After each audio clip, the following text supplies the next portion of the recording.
Good evening, ladies and gentlemen. I'm your host, Kev Baker, and we are here. We are live with another broadcast of the Kev Baker Show, and it's one I look forward to every single month. Yes, indeed. I've got my good friend Ben Emlyn-Jones with us today, all the way, not from Wales, but he is Welsh, and we'll be starting today's show there, all the way from England. And of course, Ben is somebody that joins me every month.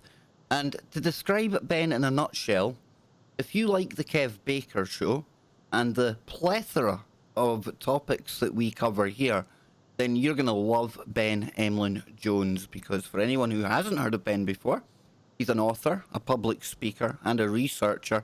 He's got his own radio show as well, and he also does so many other radio shows, mine included, and he has a website called HAARP. Now, that stands for the Hospital Porters Against the New World Order. A really groovy name it is. And that website, he writes blogs, he does radio shows, but on the blog site, he talks about things from the geopolitical all the way out to the paranormal, covering everything in between. I can't think of many topics that Ben doesn't have a loose knowledge on. And then there's so many other topics that he has got a deep knowledge on. Some of the stuff we love to get into right here. The paranormal, the supernatural, UFOs, aliens, the bigger questions. Why are we here? Where are we going? What's life all about? Well, all of this and a whole heap more on our special Christmas broadcast with Ben. Yes, Ben, it's December time already. Welcome back to the show, my man. Another year has gone. Yeah, I mean, it's amazing. It doesn't seem so long since the last year, which is last Christmas, which is very weird, because everyone said, well, after 2012, then the Mayan calendar changed. You'll see notional time slowing down, so things will seem to go slower. But to be honest, Kev, I haven't noticed that. If anything, I think the quickening is continuing to accelerate. This is crazy that you bring this up, because out of the blue, for me, I asked Joe Joseph and I've asked Scott Lopez just recently, looking back at that date, 2012, I've been thinking a lot about that. I've been thinking about the past a lot as well, Ben. And the world that we live in today, it's irrecognisable compared to anything from even just a few years ago. And there's a lot of people for a long time now have put out the idea, and just to put it in kind of loose terms, we all died or we all went somewhere else in 2012. Something really big happened and we don't know about it, okay? Now, when I first heard this, I must admit, I kind of reacted to it. I thought, no, that's kind of ridiculous. But you know, now that I look back, and I'm not saying we did all die. I'm not saying that. No. I'm not saying we did all go somewhere else. But tell me, Ben, tell me something hasn't changed majorly in the years that have passed since then. Absolutely, they have, totally and utterly. And it's sometimes I do wonder if there's another me in another universe where the Mandela effect was different, and it is Looney Tunes, because that's what I remember as a child. And maybe we have, in a sense, moved into a different universe where the whole thing's a difference, because things have happened that would have been impossible, I think, in previous years. I mean, we've covered in the previous shows some examples of this, especially in the world of politics. It feels like the rule book has been torn up and new rules have been made. And it's bizarre. And the UFO situation as well has changed enormously. So maybe it is something to do with the Mayan calendar, or maybe something to do with the Mandela effect, or both of those things. Or maybe there's another ingredient we haven't thought of. But I'll tell you what, man, things are still changing. I still feel we're in flux. I still feel massive changes coming on. As I said, I think notional time is still accelerating and has been. It's not slowing down. Where that will lead, I don't know, but I'm excited to find out. Now, do you remember Terence McKenna? That name? Yes. Yeah, very, very famous kind of guy. He done something called Time Wave Zero. Now, this was something that, from memory, I could be getting it totally wrong, but he said round about the time of 2012, it was almost the end of time, or as we know it, and the novelty factor, things we had never imagined, ever thought of before, all of this would increase, getting closer to this time wave zero. Now, I think maybe if we go along with this, the novelty factor, tell me there isn't a novelty factor to everything we see nowadays.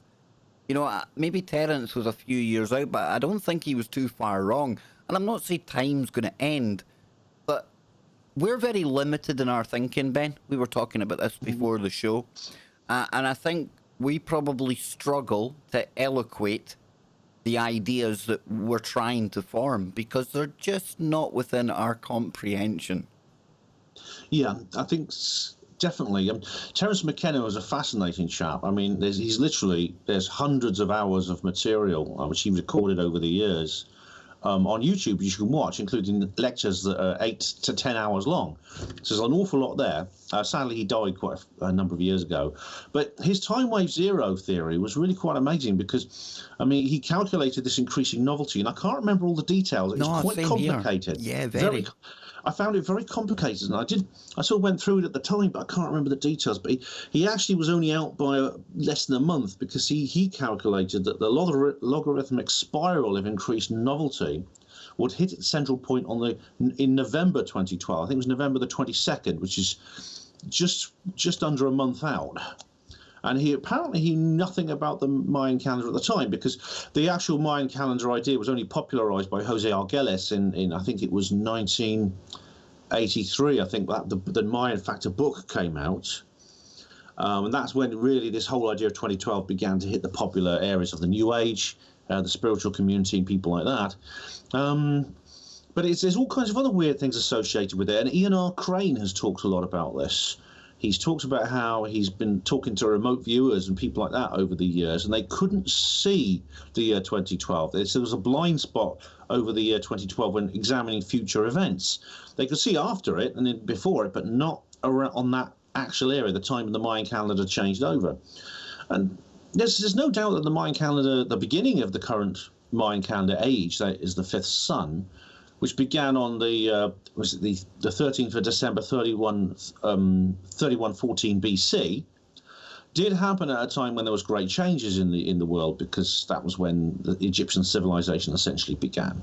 Even though the Mayans were in South America at the time, and the Mayan civilization didn't even begin until like a couple of thousand years later. So I think maybe the Mayans knew something we didn't. And maybe one of their lost texts, which explains all this, is somewhere in the Vatican Library. It was taken by the conquistadors and kept out of the public eye. And so maybe one day when we raid the Vatican Library, we'll find it and it'll all become very clear to us. I hope so. You would have to hope so, wouldn't you, Ben? I mean, I keep flicking to the wrong screen there, but yeah, you'd have to hope so that sooner or later we would have to get...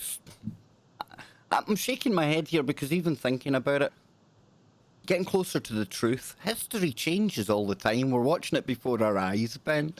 What is the truth anymore? A fact one day could be something different the next. You said it, we're in a state of flux. It came up on the Freaky Friday as well. We were talking about this. We are in that period. It's almost like we're in the valley. We're about to go back up the hill or something. I don't know. It's just weird. I know if I go back 15 years...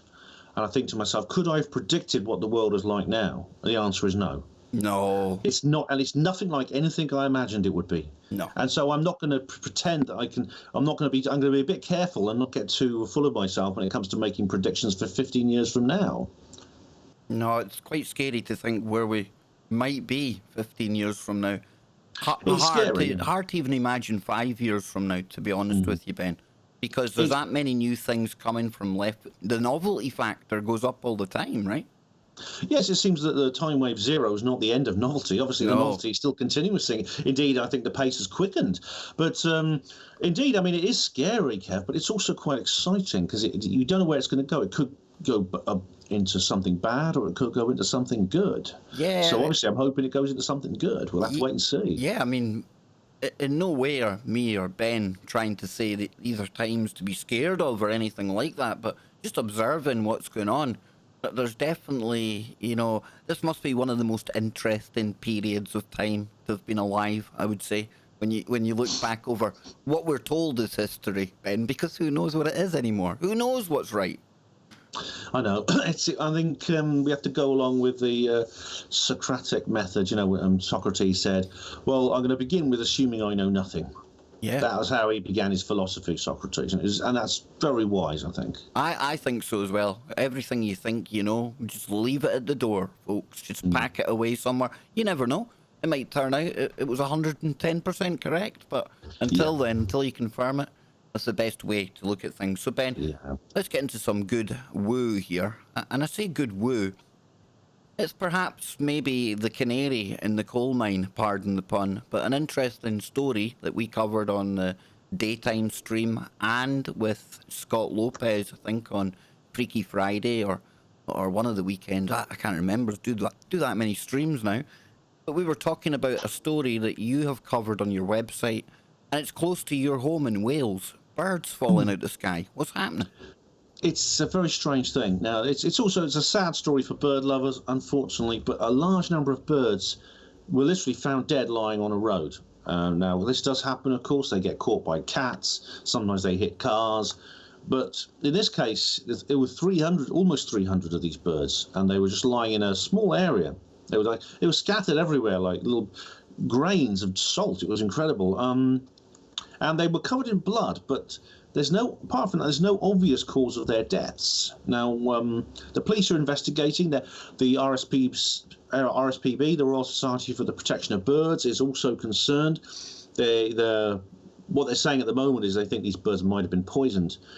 But I'm not sure exactly what happened here, because there's some weird factors associated with this. Firstly, it's not the first time this has happened. In fact, there are many reports of these dating back quite a long time.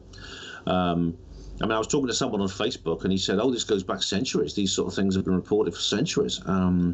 Also, they're all the same species. They're starlings. There are no sparrows, no blackbirds. All of them are the same species. And this has happened in places such as Arkansas, USA. And again, you get a large number of birds dropping dead out of the sky, no apparent reason, all the same species. Sometimes the cause of death can't be associated. But I mean, there's been several theories. I've been looking at some of the theories. For example, one veterinary laboratory explains the Arkansas deaths as the result of birds that were scared by fireworks, and they basically panicked and flew along and eventually collided with structures such as lampposts, trees, and houses. There's several other theories that have come about. I don't know if these are specifically false. It seems odd, though. There's the odd factors, such as the birds all being the same species. The vets sometimes can't find exactly why they died. Sometimes there's signs of blunt trauma injury. There's also several times these things have happened, and some people have associated them with the sky quakes. I think have we discussed the sky quakes before? I think we have, yeah. It's definitely something, a phenomena that we could put up there, on the board. Maybe some of this, Scott Lopez talks about sprite lightning. Now, usually that's higher up in the atmosphere, granted.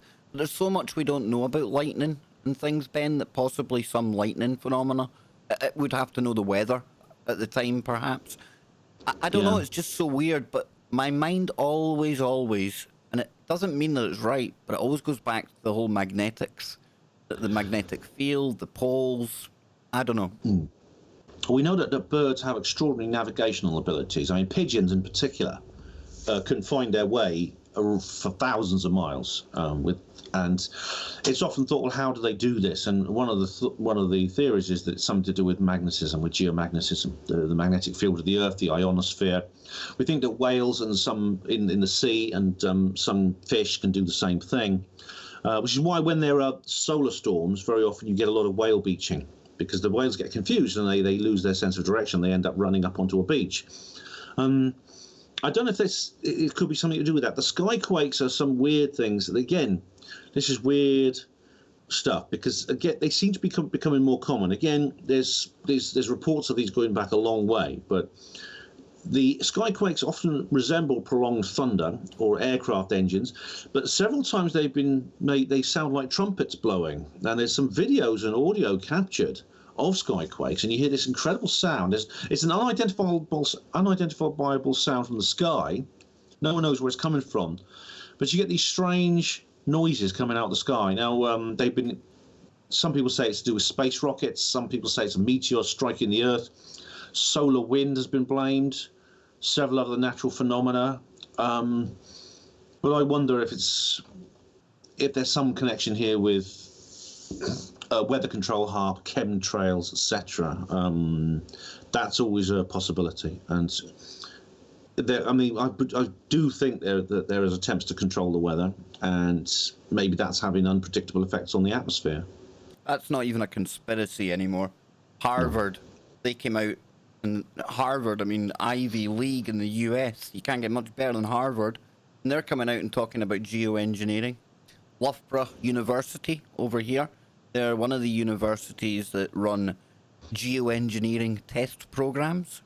You see, folks, they do actually talk about these things, maybe not in military circles or stuff like that, and they're probably doing their own thing as well. But HAARP up in Gacona, Alaska, I think that got handed back to the university. But what I always point out to people though is HAARP. Don't mistake HAARP, the facility, as being HAARP, the technology, because the technology that HAARP in Alaska's got is also available. At the last time I checked a few years ago, 127 other ionospheric heaters around the world. So there's so many of these things. You've got IceCat in Norway. There's one down in Wales, I believe, as well. Near Aberystwyth, yes. Yeah, one in Wales. So, folks, HAARP technology is real, but saying HAARP, I don't know, we've got to kind of change the language, I think, somewhat. Ionospheric heaters, playing about with the weather, that kind of thing. But when you say HAARP, the debunkers out there, and they're going to be right, they're going to say, that's for the university. The military don't even use that anymore. And I've had it said to me, and they're bang on. They're correct. You can go and see the congressional hearings about it. They even admit that they've tested it as much as they can. So they've got all of their advantages out of it, Ben. That's old technology. So imagine what they've got now that we don't know about. Well, there still maybe be classified projects involved with HAARP, and indeed it's to be expected. There's several pieces of evidence that you could bring to bear. For example, there's the Walt Disney film Eyes in the Skies, and Eyes in Outer Space it was called. Now this is an odd film. It's a short made by Disney. It's half an hour long. You can get it on YouTube. And it's part animated, it's part live action. It's a kind of science fiction documentary or projection into the future. And it was made in 1959. And what's odd about it, it predicts firstly a lot of to do with satellite technology to predict the weather. But it also predicts there'll be methods used to control the weather. For example, spraying chemicals by aircraft and using electromagnetic fields and controlling rainfall patterns to drive. In the case of the Eyes in the Skies, there's a weather control center. There's a hurricane heading for the eastern seaboard of the United States, which they often do. You get big ones in Florida and places like that. And they use this technology to direct that hurricane away from the coast and out to sea. Now, surely it's very obvious that technically that technology could be used to do the opposite, to drive a hurricane out at sea towards a coastline, supposing an enemy nation you wanted to attack. It's a very, very potent weapon, and I surely that has not been lost on those who want to militarize these particular technologies, because you know that as soon as the technology comes into fruition, someone will be looking at it and think, well, can we use this as some kind of weapon? Whatever it is, anything, they will do it. And I can't believe this is an exception. Well, think about it as well, for anyone who thinks weather weapons is ridiculous. The UN don't. The UN have got a weather weapon treaty. Not from last year or back in the early 2000s, back in the 70s, folks. This has long been known about, and you can go back and look at things like Project Popeye as well. I think that was Vietnam, wasn't it? Yes. Yeah, the Ho Chi Minh Trail. These things can be used. The technology's there. I always remember the Beijing Olympics. You know, you can barely see 10 feet in front of your face in Beijing, but the day of the Olympic opening ceremony, Yeah. the heavens, they cleared. It was miraculous. Well, it wasn't really a miracle. It might have been if you didn't know about the technology they've got. It was odd. They just used the chemtrails. They got rid of it. Well, it's odd that months before the Olympics, the Olympic Committee in Beijing said they could guarantee good weather for the Olympic period. That's 2 weeks of good weather. Now, I checked out. You check it out, but Beijing actually has a typical temperate four-season climate. So it's actually quite similar to Britain in terms of its climate. And I thought to myself, who's going to dare say that in like months ahead of time you can guarantee 2 weeks of good weather in Britain? And how could they do it in Beijing? And I thought to myself, the only way they can guarantee it is if they're going to engineer the weather in some way. And that's exactly what they probably did. It's interesting. You mentioned Project Popeye. This is exactly. It's not a conspiracy theory. You're creating massive amounts of rainfall artificially by spraying clouds with various chemicals, including dry ice. That's increasing the carbon dioxide content of the cloud, and silver iodide. Now, the Project Popeye actually was used in the Vietnam War to destroy the Ho Chi Minh Trail. Now, Ho Chi Minh Trail was a supply line for the Viet Cong insurgents in Vietnam, and it was through the jungle. It was basically guys on bikes with panniers, so it was very low tech. It's not something you can really bomb or shoot at, because as soon as a plane came over, they just hide in the bushes. So the Americans decided to destroy the Ho Chi Minh Trail by creating massive rainfall that caused rivers to flood, and it destroyed bridges, it destroyed roads, it destroyed the pathways, and it was flooded out, Kev. And a few years earlier, before the Vietnam War, in fact in 1952, the town of Lynmouth in Devon was completely destroyed by a massive flood. I mean, 38 people were killed, 500 were made homeless. It was caused by a huge torrent of water that came down the valley. I've been to Lynmouth, actually. It's a lovely place. It's a narrow river valley, and it's completely filled up with water, basically, because of a huge rain outburst on Exmoor, which is just up the top of the river. And there's been all kinds of investigations into why that happened. Was it just a freak natural event? Well, apparently there were cloud seeding experiments being done in the area just beforehand. And I think the government are a bit unwilling to admit it because they don't want to be liable for 38 deaths and millions of pounds worth of damage. I wonder if, in another circumstance, if maybe nobody had lost their life, I wonder if the truth might have been more forthcoming then, Ben. Possibly, yeah. I mean, the Lynmouth disaster is one of these.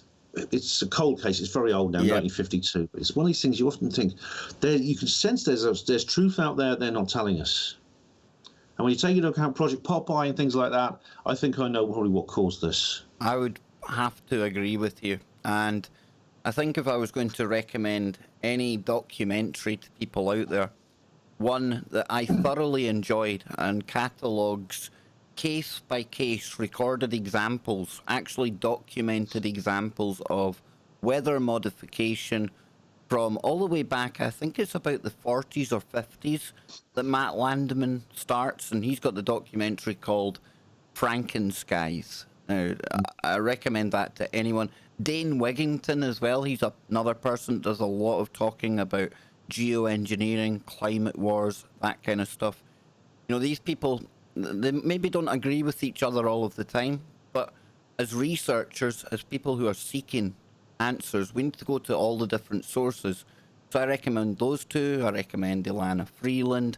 And of course, Ben here, he's a jack of all trades because he can basically speak to anything, and he might not be, say, as expert in a very specific kind of topic like one of the specified researchers has, but you can basically talk to anything, Ben. That's how our shows go so quickly, man. We go here, there, everywhere, and it's like we know what we're talking about. Yeah, I'm glad you do. I'm a bit of an anorak, I suppose I'm obsessed with this sort of thing. However, I mean, I don't have all the answers to everything. Obviously, I'm not a specialist. I'm very much a jack of all trades, master of none. But I mean, I always have a thirst for knowledge, and I can always research certain specialities if necessary for a certain time before talking about them. Come on, dude. We've gone from like quantum computing to the dog man in one episode before, and it all strung perfectly together. That's the magic that happens when I get Ben on air with me. Please check out his website, hpanwo-voice.blogspot.com. That's hpanwo-voice.blogspot.com. There's the tunes. We'll be back in just a minute. Don't go anywhere. You're listening to the Kev Baker Show on TFR Live. There we go. And Ben, we're still live with our wonderful YouTube audience out there. Oh, A big great. shout out to everyone in YouTube land, or as it sometimes look when you go to other channels, it's La La Land out there. How's your YouTube going, Ben? Let people know where they can find it. Yeah, sure. I've got my own YouTube channel. It's you can actually access it from the link that Kev's just given, Ben, panmo-voice. That's my main site, which is, but I have a YouTube channel, Ben the JR Porter, which can be accessed from there. And I do my own videos. I just uploaded a review of the film It's a Wonderful Life, which is a great Christmas movie. It's an old one, but they were showing it at a cinema in Oxford, so I decided to go and see it on the big screen. Even though I've got the DVD, of course, because I watch this quite regularly because I really like it. There you go. It's a lovely film. That's what you're looking for. You're looking for Ben there in all his glory. Look at him, like happily baldy man. I've got so many baldy people come on my show, dude. I think I'm gonna have to shave myself for like Christmas. I really do. But yeah, there's this channel there, folks, and it covers everything. It goes to all these conferences in the UK. He'll give you a first-hand review of what it was like being there. Been to any good ones lately, Ben? Yes, I went to the LAPIS conference. This is the Lancashire Anomalous Phenomena Investigation Society. Now, that was sounds great. cool. That sounds good. You'd have been in your element there, Kev, because they talk about all the paranormal stuff and associated things such as UFOs, ghosts, and other things such as that. So I went along to that, and I was very glad. I had a lovely time, and so I'm speaking at the RAWCon, that's the Research and Witness Convention, actually, at the end of February, and February 29th, 1st of March next year. So I'm looking forward to that. And hopefully I'll be booked at other places. If anyone wants me to speak at their event, by the way, and I don't charge a fee, if you can cover my expenses and give me some accommodation, it could be I could sleep on someone's settee, and I'm not fussy. But I talk on all kinds of subjects. I really do. Yeah, it was just Jason in the chat room said there's a weird kind of flash comes on the screen when you flick screens. That's okay, dude. It's okay. It's called a stinger. That's one I get that on my camera. Yeah, that's one of these little transition things that I'm learning just now. So don't you worry about the little flash. That's intentionally in there. It's all good, brother. I'll keep you right. And of course, so my webcam does that. I think. I don't know why. Some of them do it as well. Yeah, and remember, folks, check out First World Problems YouTube page. He's got a brilliant blue orb video on there. Jason goes ghost hunting, Ben, and he went to Melton. I know that one. Yeah, Her Majesty's I know that Prison. channel. Yeah, and he caught a cracking blue orb the other day. I tell you, this is weird because he caught a red one the last time, definitively red, weird, dude, and then blue this time. I tell you, he's catching some good stuff. He's just starting out. He's got a couple of hundred subscribers, so I think we've got a new most haunted in the making, Ben. Yeah, without the fake stuff, real stuff. Which well, is nice. I must admit, right, that really turned me off them big time because I was one of their biggest fans. But in recent times, they've gone back to doing what we're doing here. Actually, they're live streaming. They've got their own live stream channel. They've done a Halloween special. Actually, I think it's probably better than the fully produced version that they had before. And I've watched ones where nothing happens. And I think they're compelling because something always used to happen in Most Haunted, and that was the problem. But sometimes now, nothing happens. So, well, that's it. I mean, Ross Hemsworth, who's a good friend of mine, he was used to present it. Sorry, here we go. Okay. Sorry, man. Okay. Welcome back, ladies and gentlemen. You're tuned into today's Kev Baker Show, and it is a zinger. Yes, indeed, we have got Ben Emlyn-Jones in the house, fresh from his political commentary, and we are giving him a place of respite tonight. Yes, we've invited him into our apolitical, safe space where we don't talk about that madness. It's all waiting for us when we leave the safe space. So, Ben, I'm glad to have you here with me today. I was thinking of you, man. Big up to you for putting the waders on, putting the suit of armour on, and having to cover these criminals for a while. But you're here tonight, and I'm keen to keep you away from all of that. Get you into the good stuff that you're good at. And let's stick with weirdness in the sky. Because I thought I was living through some kind of maybe War of the Worlds type moment. And it came on the night of an event, shall we say, that had happened on London Bridge. And what I'm talking about is, I was sitting here at about maybe 3 in the morning, 4 in the morning, maybe a bit later. And something weird started happening on Twitter. Because I started to see people posting about hearing a noise down in London. And there was a lot of people rushing to say they'd heard a big bang. They feared there was an explosion. And of course, everyone is on tenterhooks after what had happened earlier in the day with the crazy dude on London Bridge and how all that went down. And then it got really weird, Ben, because just when I was about to maybe put a video together saying there's something weird going on in London, I got breaking news on my phone up here in Glasgow from Sky News telling me that the RAF have, basically paraphrasing, RAF have told people not to panic. The loud noise heard in London was a sonic boom. Now, what the heck is going on, Ben? Because that's weird to me, why we had to have a national breaking news story sent out to anyone who gets Sky alerts on their phones, telling them at 4 in the morning not to panic. That loud bang you just heard, or probably didn't hear because normal people are sleeping. Kev doesn't sleep, he's not normal. But, don't panic about it, it's just a sonic boom. We're flying jets over London. What's happening, man? It was weird. I mean, I didn't actually hear it myself. It wasn't audible from where I am.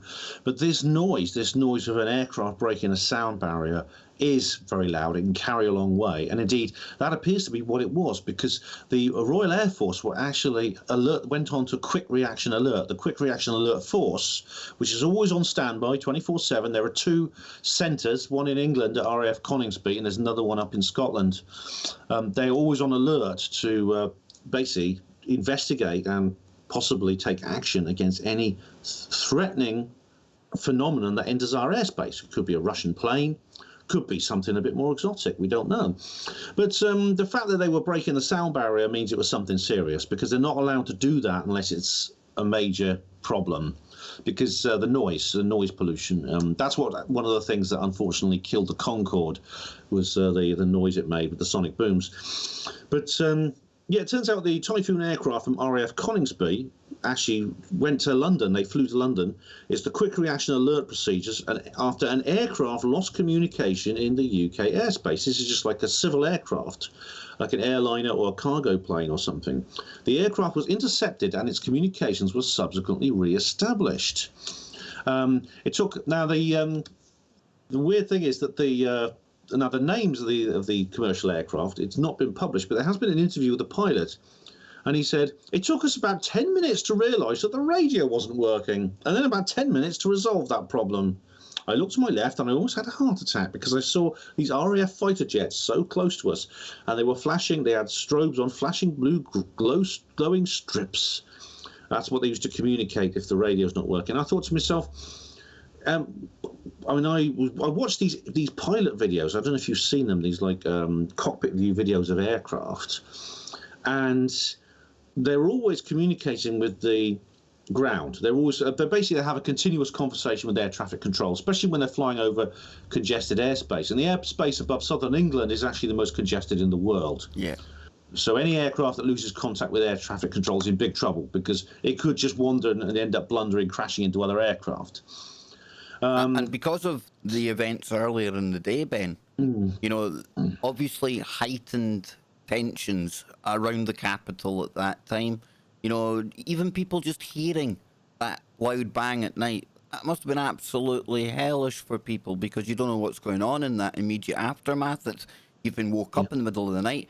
There's maybe even car alarms going off with a sonic boom. I don't know.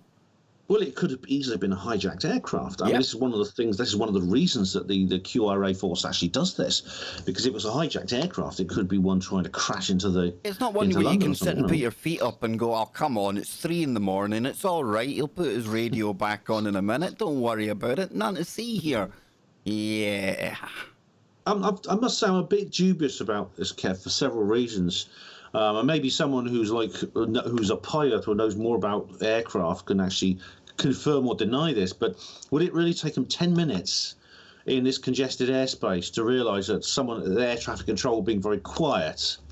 Well, And, what if I give you another bit of weirdness that you might have missed? And I'd missed it as well, and I thank Clyde Lewis for drawing my attention to it. But earlier on in the week, or just days prior to this happening, we had something weird happening over the White House. Now, it was in the build-up to Thanksgiving, in fact, so maybe a couple of days is not right, but just before Thanksgiving, we had the White House and the immediate area around it going into lockdown because of a security alert. Now, there had been witnesses said that they had seen an object in the sky, some described as disc-shaped, some described as unidentifiable, and later on in the day, after CNN had put out the initial report of unidentified object, closes down airspace kind of thing, they came back and said basically it was a new take on the swamp gas. Nothing to see here, just a flock of birds. A flock of birds. That's what closed the airspace down. And I was thinking, tongue in cheek, obviously, Ben, but if a flock of birds is managing to trip the security system of the world's policemen, the strongest military force in the world, they must be busy soldiers and airmen, because if birds are setting the alarms off, they must be busy 24/7. And not only that, though, people should be able to sleep easy in Washington, right?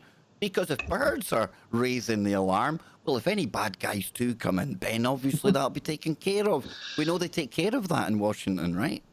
Yeah, I know there's a no-fly zone over that area, but I didn't think it would include birds. Well, two of the major capitals within, say, 2 weeks. Washington, London, strange things in the sky. Oh, Ben, this sounds like if we were writing a book, a fictional one. Yeah, this would be it.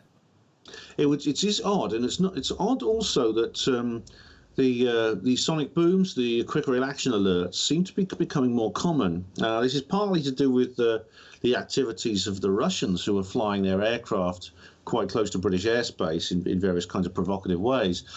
But also, there's been some other explanations for the Typhoon aircraft being deployed and breaking the sound barrier, which don't really make much sense. For example, a couple of years ago, there was an alert near Hull because an aircraft was detected which was uncommunicative. It appeared, again, its radio wasn't working, its communications break down. It was flying from, I think it was flying from Paris, I think, or I can't remember the details, but it was on a short-haul flight, and it had lost its way, apparently. It had gone off course. So the RAF scrambled the 2 Typhoon jets. They took off and they intercepted the aircraft, and it turns out that they managed to then escort the aircraft to its safe landing. It carried out a landing in London, and everything was okay. However, in this case, there was no interview with the pilots.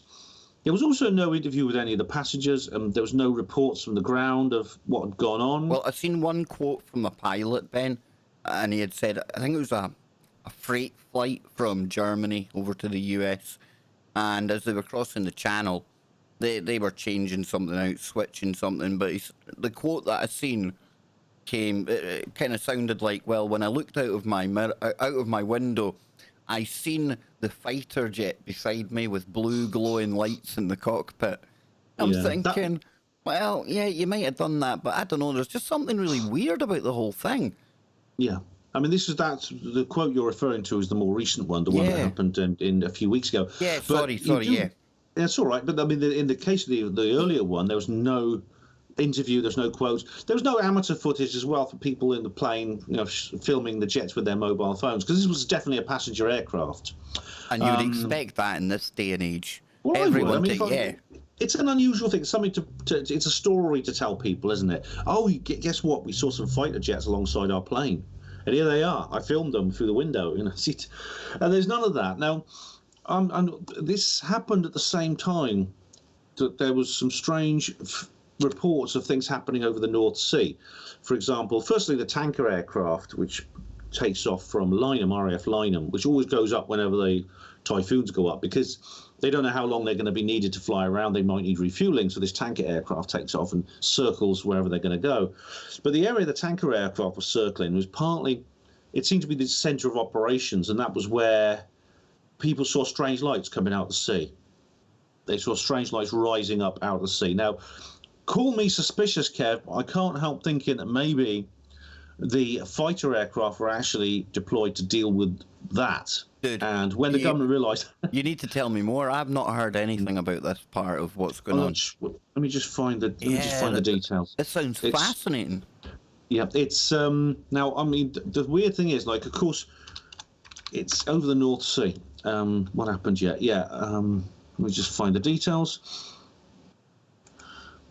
Yeah, there was an unresponsive civilian aircraft in the vicinity of in British airspace, which is always worrying. It could be it was on a flight from Paris to Newcastle and was not answering radio messages. The fighters located the aircraft, re-established communication, and escorted it to land safely at its destination.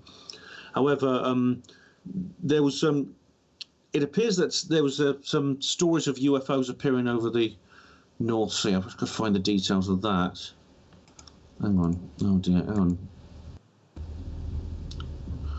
Yeah, there was the people on the track, the people who use these air traffic monitors. Flight Radar 24, I think that's they use them. They detected the tanker, because the tanker appears on that. Now the fighters don't, but the tanker appears on that. But local people in the area of York, Harrogate, Doncaster, they heard the sonic booms from the aircraft, but there's also they also detected several things over the sea, like there's this strange disc-shaped, what looks like a strange disc-shaped object. I'm sure there was a source, because it was Sorca, but I found a source page for it, which is a bit more reliable. But I'm kind of wondering, Kev, if what happens is, when something like that appears, the government have to do something. They have to do something to deal with any aerial threat to the country. Of course That's you do. what the RAF is for. You have to treat everything as a foreign invader. Exactly. You have to assume that is. So that's the point. So when this happens, the pilots go up and they check it out, and the thing about it is that they can't really do that secretly, because the aircraft are so loud, because they create these explosions, these sonic booms. Now, that means that if it's something that the government don't want us to know about, they have to put out a cover story, because they can't pretend it didn't happen. Exactly. And I think that's what might have happened in this case. Indeed, there's several other stories from that area over the last couple of years, that's from 2016 to now, of things being seen over the area of this area of Yorkshire and Hull. For example, over Hull, a cigar-shaped object. This was actually reported in the local newspapers, the Hull Daily Mail. And this happened in the vicinity of Preston Road in Hull. Someone saw a cigar-shaped object. What's more, there was another deployment at that very same time. So this is from RAF Lossiemouth, which is in the northeast of Scotland, near Inverness, where you hail from. Yeah. So I'm just I used to live with sonic booms, Ben. They would go up and down Loch Ness, and obviously no real bombs on, but they would treat that as a bombing run, you know? So we used to hear the booms all the time. I can imagine for anyone living in an urban area, it's not typical. You don't typically get these things going supersonic over the top of urban areas. Absolutely, they're not allowed to, because of the noise. Like I say, this is what one of the things led to the downfall of the Concorde. It's very, very loud, and it scares people, you know. But I'm just thinking that if the government are doing this, they're responding to these aerial threats when these UFO sightings occur. To me, it appears that they are actually responding to the UFO itself. And they sometimes come out with a cover story about why they did it. They just said, well, we had an unresponsive civilian aircraft. And as I said earlier, there's no independent evidence that that aircraft ever existed. So I think it's a cover story. No, I think you're quite right there. They're good with their cover stories. And one story that has been doing the rounds for years and we've spoke about on the show before, and again it deals with strangeness in the skies, but more so weirdness on the ground at Area 51. Bob Lazar. You've been writing about Bob again. What's Bob been up to? Yes, now this is an important update, because I know Bob Lazar is a very controversial character. People don't like it when I say this, but I tend to side with most of what you say has been right.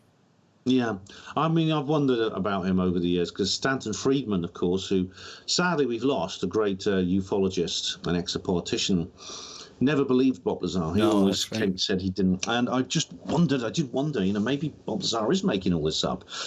But then something will happen, it will say something, or I'll read something that will make me think, no, he's telling the truth. Now, this guy Lazar, who claims to have been an engineer at Area 51 in 1989 and worked on back-engineered crash flying saucers, which is an incredible claim, it's been hard to actually get anyone to back his story up, because I mean he could technically be making it up. However, he's got a new friend or new supporter who's come forward, and this is someone who is perfectly qualified to know, because he's someone else who worked at Area 51, and his name is Captain David Fruhoff. Now, he's a US Air Force pilot, very highly acclaimed, and we know he was highly acclaimed because he was recruited to the Special Reconnaissance Aircraft Program in 1967. This is not the sort of job that anyone can apply for. You've got to be very, very expert at what you do in terms of aviation, and you've got to be very highly trusted, because this was a highly classified aircraft program, which was the creation of the SR-71 Blackbird spy plane.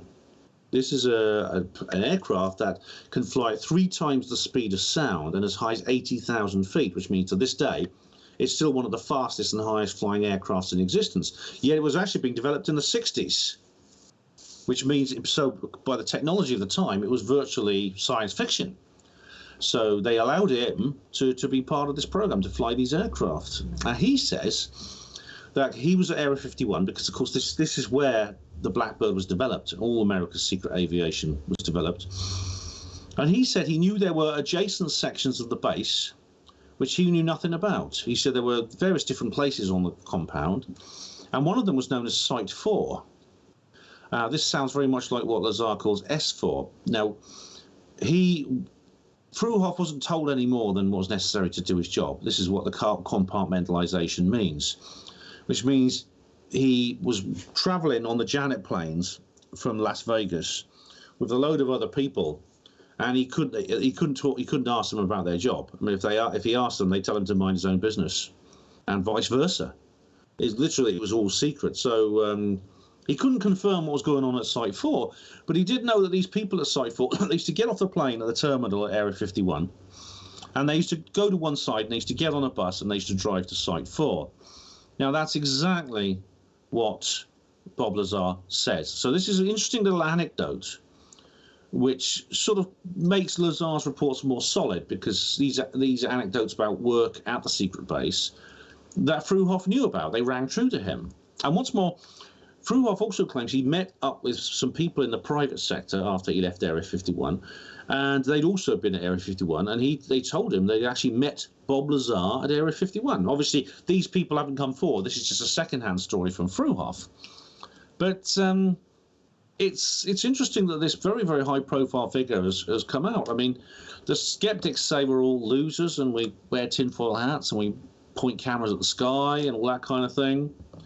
Well, this guy's a serious player within the US system, because he was a member of a very select corps of pilots within the US Air Force to have been considered for this SR-71 program. Ben, can I ask you, did he come out independently? Is it to the Stars Academy, or?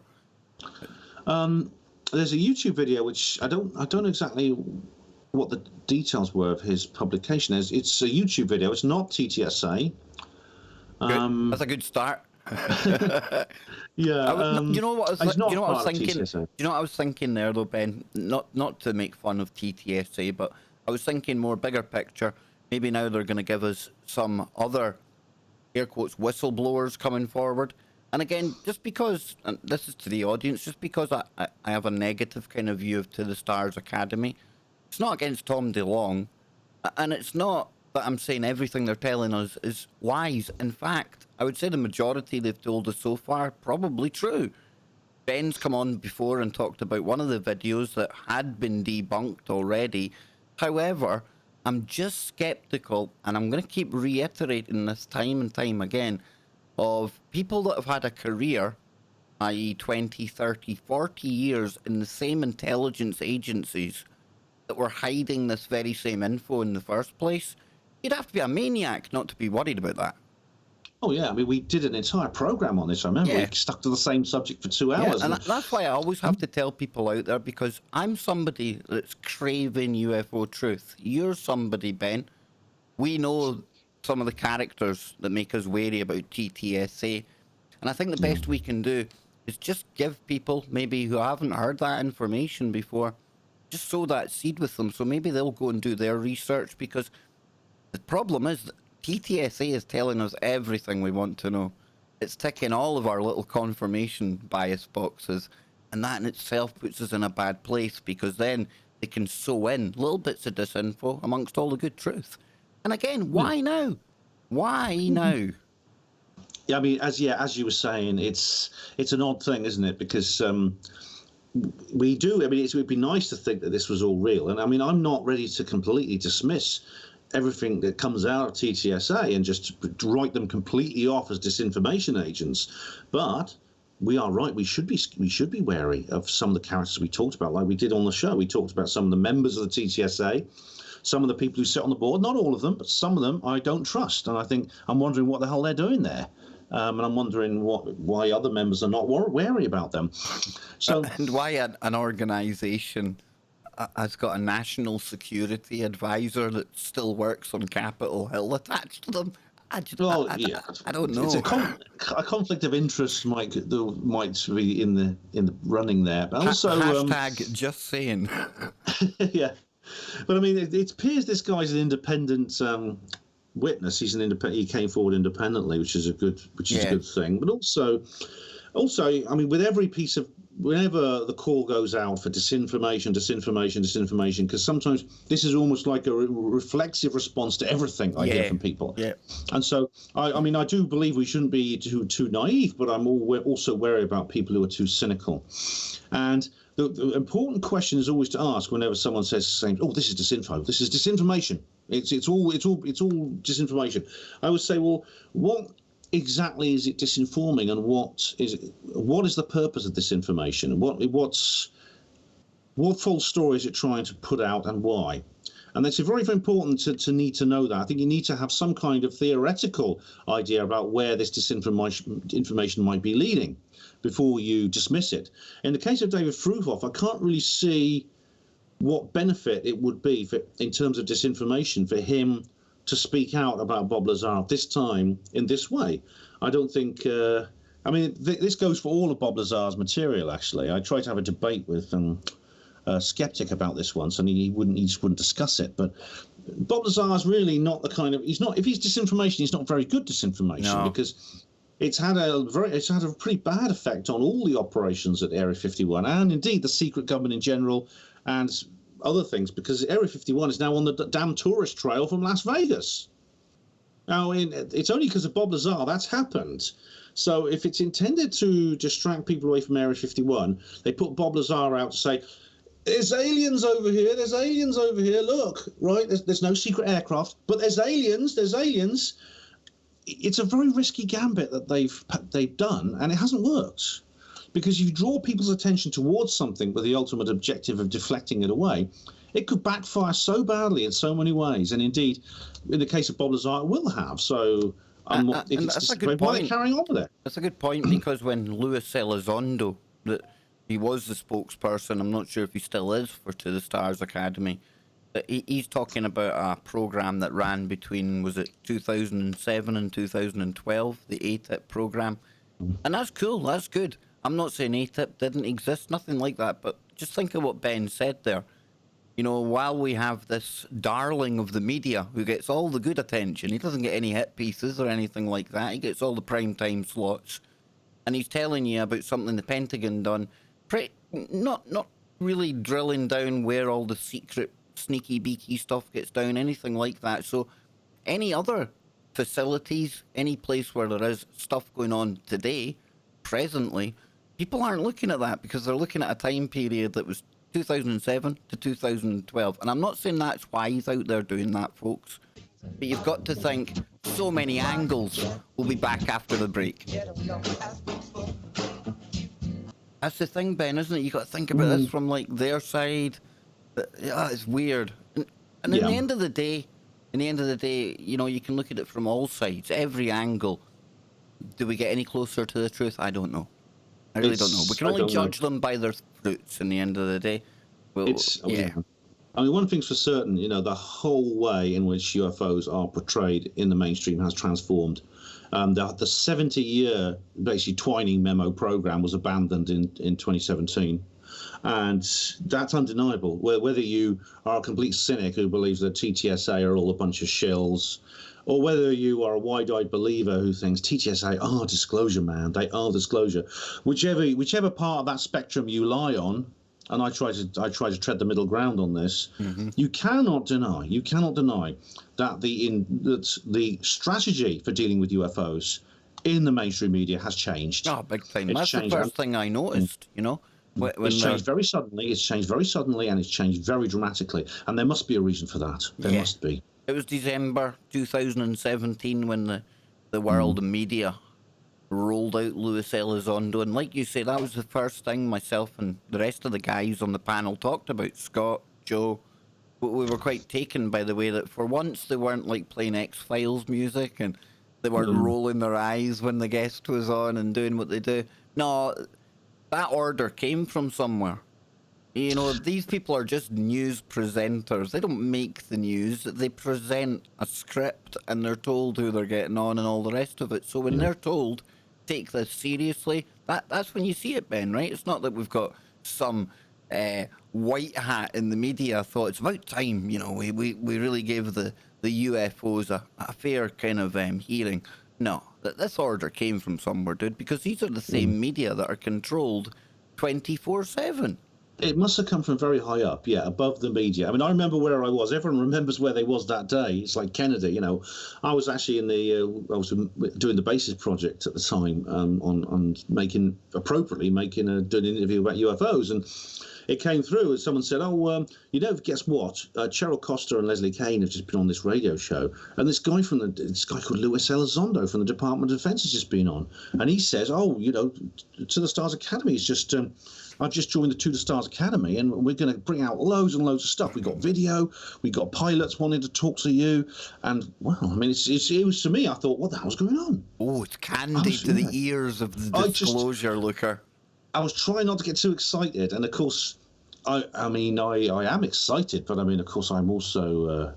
I think you've got to be careful, Kev, as we've just been explaining. You've got to be careful about what's really going on here. Big time. So tread carefully. Yeah, and again, I think the best kind of a plan of attack when it comes to TTSA, for lack of a better term, just watch what they do. Judge them by their fruits.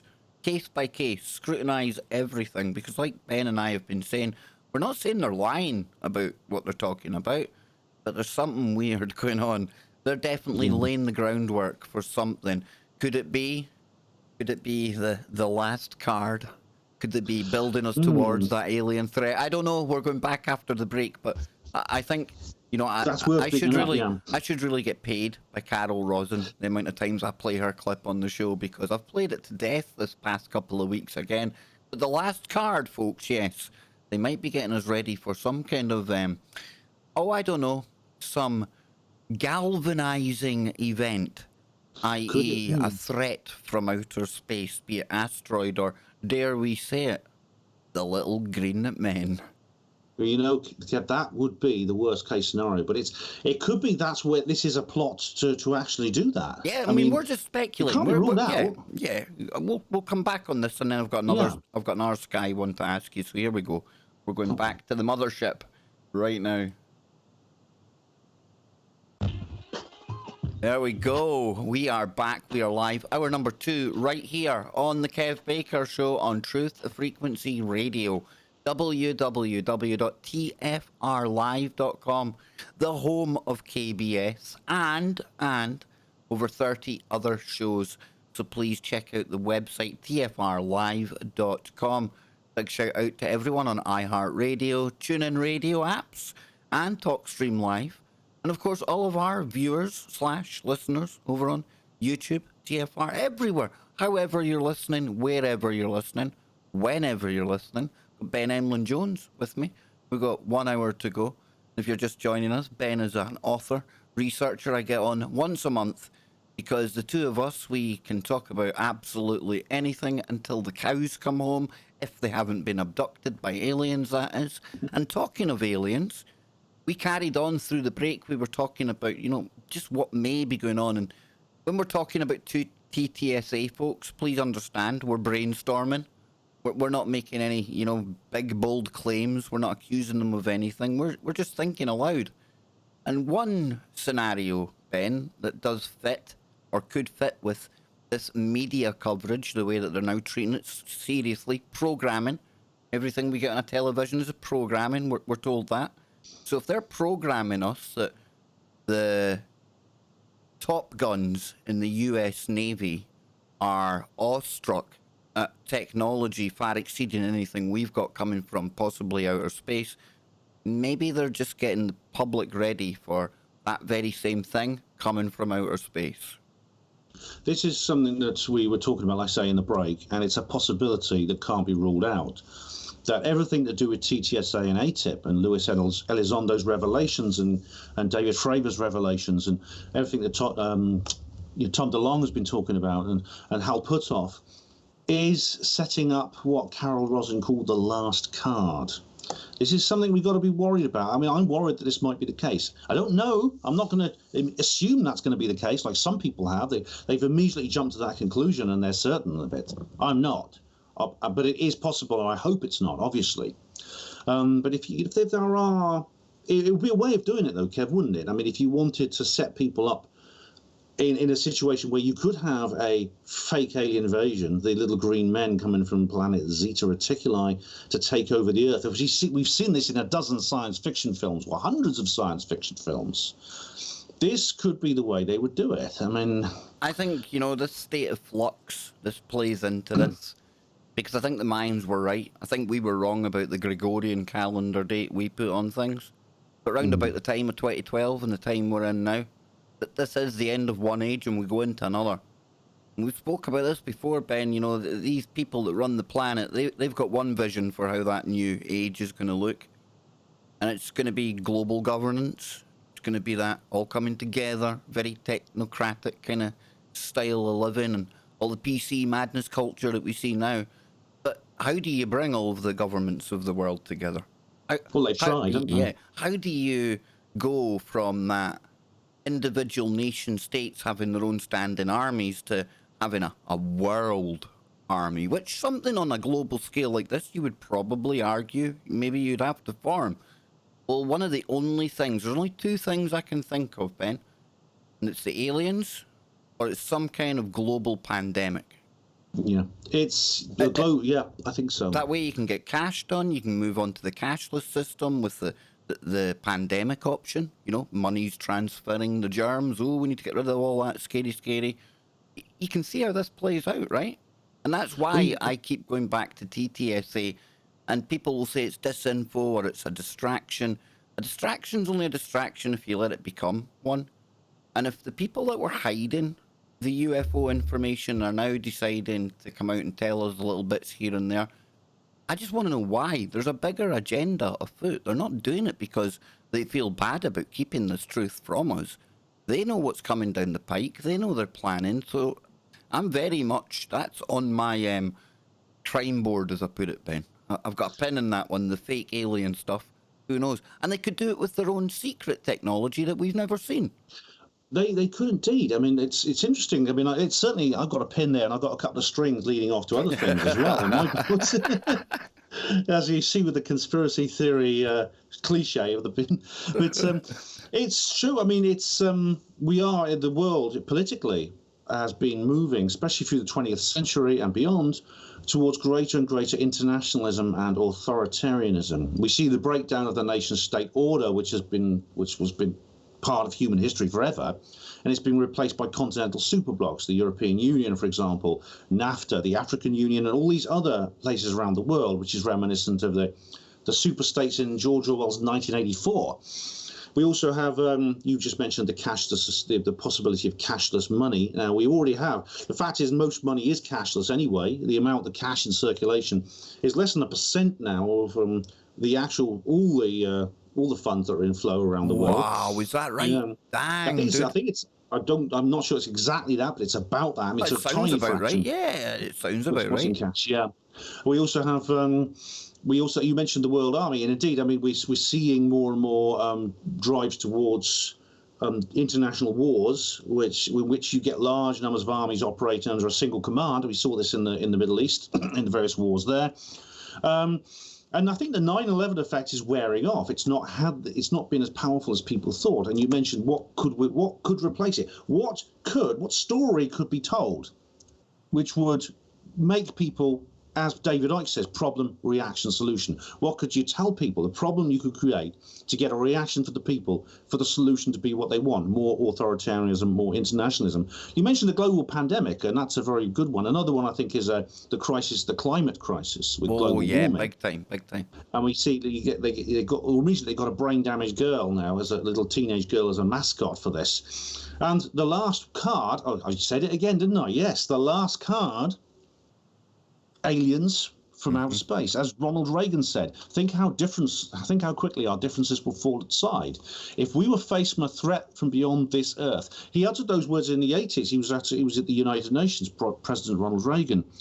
Now, he's right, isn't he? And we've seen it portrayed in fiction many times. You've seen Independence Day it's not a very good, it's not a film I enjoy. I think it's quite a lousy movie, but it contains some very, very interesting pieces of, I think, propaganda.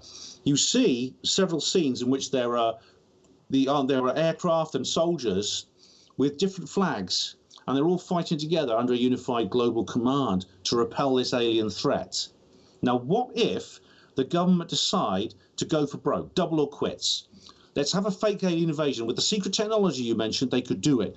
They could use anti-gravity craft, which they've been developing in secret, and make them look like extraterrestrial craft. And we got President Trump talking about a space force all of a sudden. There you go. That just came out of the blue, didn't it? And again, this is something I mentioned to Joe. He was in the US Navy.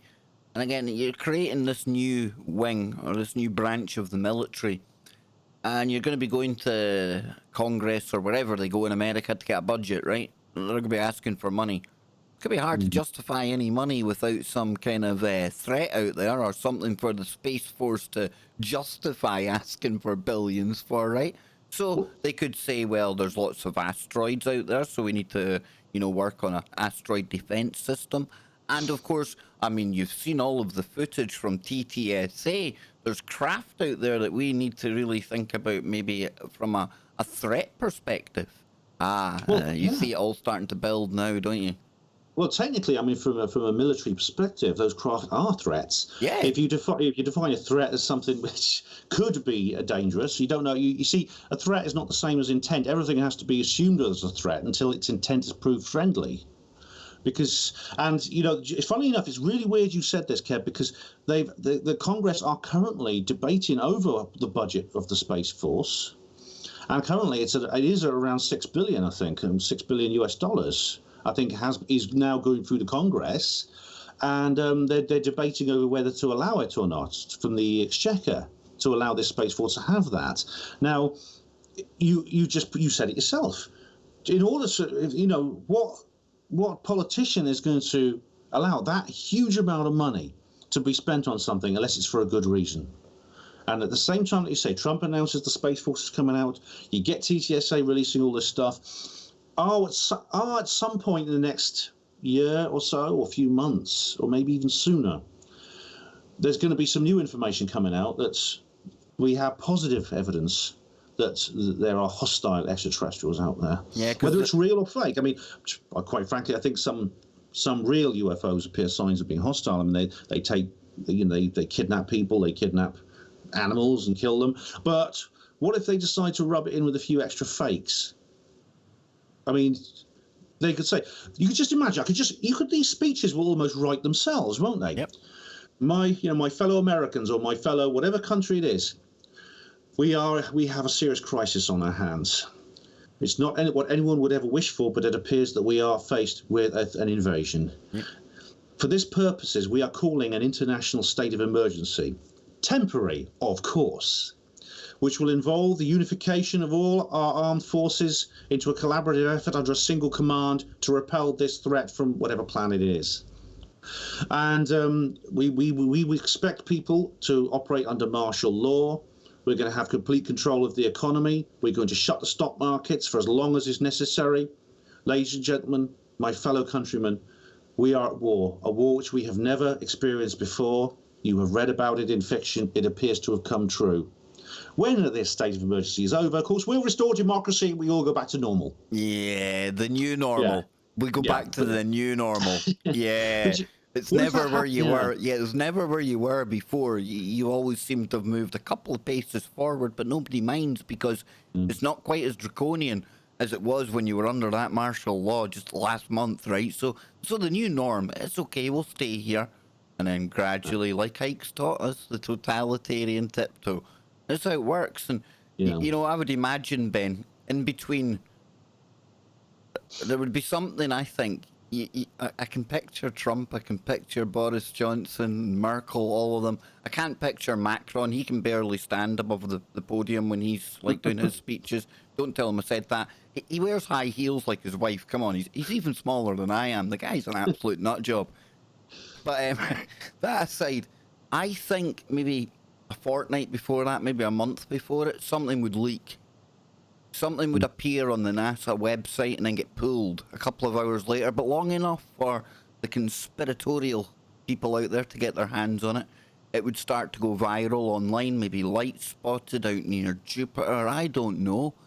But it would be enough to get people talking and get people a little bit worried about what may or may not be out there, because that's when it's best for the presidents and the prime ministers to come out, when people have reacted. You roll out that solution. You want them a bit scared first, Ben. You want to give them a little time to stew on what might happen if their loving government just doesn't step in and take care of them. It's a process, Kev. I don't think it would have quite the effect if it all came out in one big go. We just had spacecraft coming down from the skies. You're right. There would be some kind of control of the mood, of the public mood. The government used top psychologists when dealing with things like this. There would be some kind of, like you say, quote unquote, leak of, we spotted something in the outer solar system. Oh, you've got me thinking even bigger now. You know what's going to happen as well? Everybody's Facebook feed is going to be tailored like it already is. And even people who aren't into UFOs and the X-File type stuff, why am I getting links to like the Express and the UFO stories in there? I never usually get these things. They could even start to program us subtly that way, Ben. It could already be happening. They're already doing it with shadow banning and things like this in other purposes. But they can easily trend things using the algorithms, which is different to what you thought. Yeah, and it's it will be some kind of process like this. And then don't be surprised if. We mentioned Independence Day. Don't be surprised if that comes back onto the TV maybe a couple of weeks before some big announcement. In fact, I would go as far as to say, if you see that film on your television set, on your schedule, stand by and watch out. Because if this will only work, this fake alien invasion scenario, this last card, as Carol Rosin calls it, it'll only work if we are fooled. If enough people are listening to Kevin and I right now, and you're thinking about it, and you go and tell people about it, if enough people just pause for a moment, when all this comes out, they don't panic, like they did on 9/11. I'm lucky. Well, they didn't all panic on 9/11. I mean, this actually happened on 9/11. When it happened, of course, some people did panic and they said, let's just nuke the Middle East, because they're the evil ones. Some people stopped and they thought, hang on a minute, something else is going on here. We're being lied to. And this is something that hopefully enough people will do in this worst case scenario that Kevin and I have talked about, which means that I can see the Daily Express tomorrow. 2 UK podcasters go full War of the Worlds. There's going to be fake alien invasions and everything. Hey, I tell you, man. If Luis Elizondo, if you're listening, I'd love to interview you, and I'm sure Kev will as well. This is the thing. Elizondo, he won't go and speak to John Greenwald.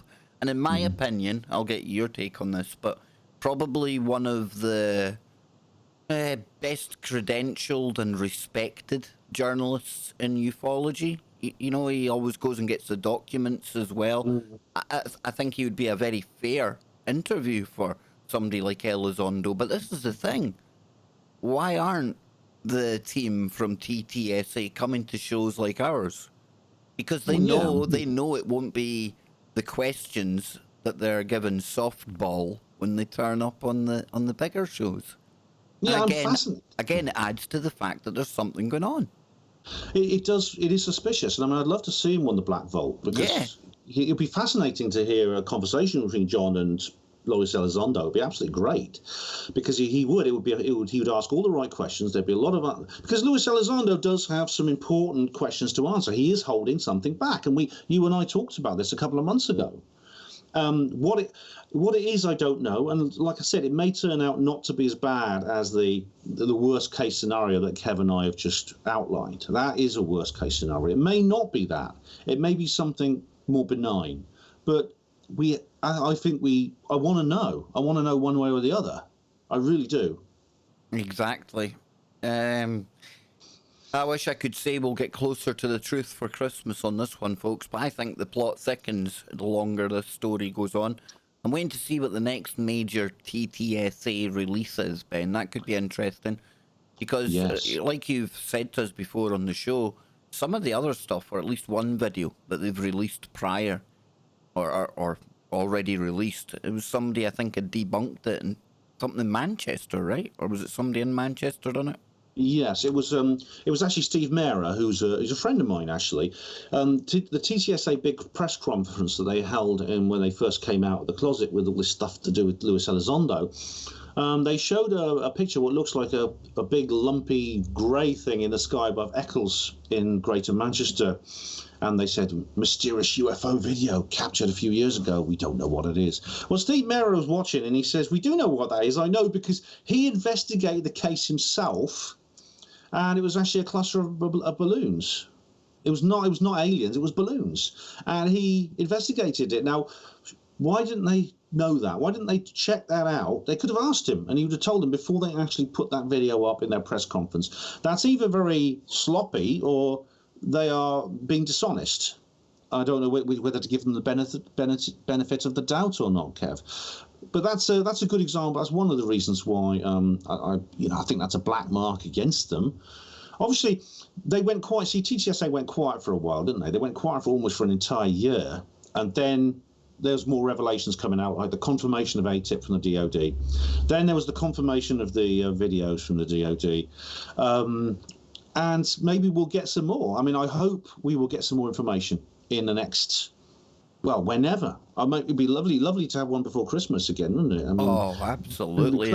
I was just taking a quick look there. I mentioned the Express, and they often cover the UFO stories in the UK. Usually, they are the ones that treat the UFO subject with a big tongue-in-cheek and ridicule anyone out there talking about it. And they always go to the same channels. I've pointed this out before. But headline here, and this is new to me, folks. I've just dug it up right this second.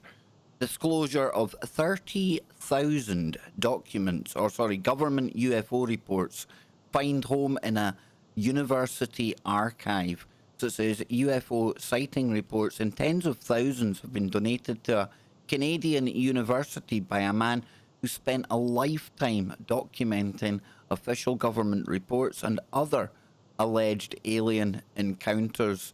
And it says, I'm trying to find the name of the guy that is there. The treasure trove of UFO papers was donated to the University of Manitoba in Canada by prominent ufologist Chris Rutkowski. I've not heard of Chris Rutkowski before, I don't think. No, I've not heard of him. But No. That's it's interesting. That's something to look into. Yeah. It's amazing that this university actually wanted these kinds of things, and that's a quite an amazing development there, Kev. Because I was looking at an amazing story a couple of years ago. Actually, I brought it up in my speech at the Basis conference recently. But you can actually now study UFO and disclosure and exopolitical issues at a university in Turkey. You can actually go to this university, and you can learn about UFOs. I'll just get you the details because it's quite amazing. Well, here's a quote here on this. It says, Shelley Sweeney from Archives and Special Collections said, this unique and intriguing historical collection will greatly add to our understanding of the study of UFOs and will attract students and researchers to study these phenomena for a whole range of reasons. It complements our extensive collection of physical research and spiritualist archives and puts Winnipeg on the map as a preeminent destination for the study of the paranormal. And Winnipeg is very, very interesting to me because we've had a caller into the show a number of times, Lothar, and he talks about Winnipeg and its connection to the Masons. It is weird. It means nothing in connection to this. Maybe it does. I don't know. But this is quite cool, this story, right? That is an amazing thing for an academic to say. Yeah. It really is. She mentioned psychical and paranormal research. This is... You can just see Professor Brian Cox, tapping away, going, "Oh, she's a nutter. I'm denouncing her. I don't want anything more to do with her in academia." You're really good at him, actually. You've got that voice down, dude. He's a horrible man, little man. You could phone up CERN for me and pretend to be him, and I could maybe get through to who I want to speak to. That'd be awesome. I'm only joking. I'd love to blag as Professor Brian Cox. But isn't it amazing to hear a serious academic saying that? And I wonder if it's got to do... There was this strange incident a couple of years ago, which is near Winnipeg. It was actually north of Winnipeg at a place called Jackknife. I think it was called Jackknife, which is it's actually on an Indian reservation. It was in the middle of winter, so it was extremely cold. It's the average daytime temperature is like -20 in that part of the world. Well, no one could get there and investigate. It was too cold to go anywhere. We've got one here. It says the Falcon Lake incident is an unexplained case from May 1967, often dubbed the best documented UFO case in Canada. And according to Mr. Rutkowski, the Canadian incident is an even greater mystery than the alleged 1947 crash of an alien spacecraft in Roswell, New Mexico. Goes on to say, quote, it even beats Roswell because the United States still doesn't recognize that anything happened in Roswell. And on May 20th, 1967, geologist and prospector Stephen Michalak claims to have seen two flying saucer-shaped UFOs stirring a flock of geese near Falcon Lake in Manitoba. And Mr. Michalak is understood to have been looking for the silver at the time of the incident. And according to the geologist's peculiar story, one of the UFOs landed nearby and he investigated it up close. Mr. Michalak says he approached the unidentified flying object before the spacecraft scorched him with hot gas. It sounds almost very similar to Travis Walton. He went to kind of investigate one that was in the sky, admittedly, but goes on to say the supposed UFO attack set his hat and shirt on fire, leaving the geologist with burns on his stomach. Mr. Michalak was treated for the burns, and later investigations near Falcon Lake found evidence of radioactive debris at the site of an alleged UFO encounter. The incident was investigated by the Royal Canadian Mounted Police and the military. Wow! And Mr. Rutkowski was invited to the University of Manitoba with Stan Michalak, the son of Stephen Michalak, to give a talk about Falcon Lake. So yeah, that's one I think I need to look into. I've never heard of that, Ben. I have heard of the Falcon Lake incident. Never heard of it, dude. Yeah, it's a good case. I mean, I've heard of it before, but I'm absolutely astonished that a university is so willing to look at these things. I mean, it says, I mean, that lady's, what's the lady, the archivist said, I think she said for a whole range of reasons. Yeah, a whole range of, study these phenomena for a whole range of reasons. Now, it doesn't actually say whether this is some kind of anomalous psychology kind of course, because that would be disappointing if it was just simply the kind of thing that Chris French does, you know. Well, we know these things aren't true. We're going to look at them anyway because it's interesting that people believe these things. I wonder. I mean, the fact that she wants all this massive archive and this guy Rakovsky is actually willing to donate it, to me indicates it's something more serious. They are actually doing real investigation. And in Turkey, right, if you go to Turkey, you can do a course called Ufology and Exopolitics at the Akdeniz University.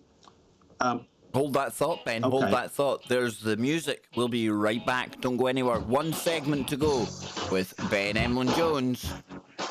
There we go. Yes, this is past Ben's bedtime. I keep him up late. I do. I keep him up late. I feel bad. So the least you can do for me, folks, is go and check out Ben's website. And here is one of them over here. And it is the main one that I go to. hpanwo-voice.blogspot.com. This is where you get all of Ben's writing. It's always sourced. There's links in there.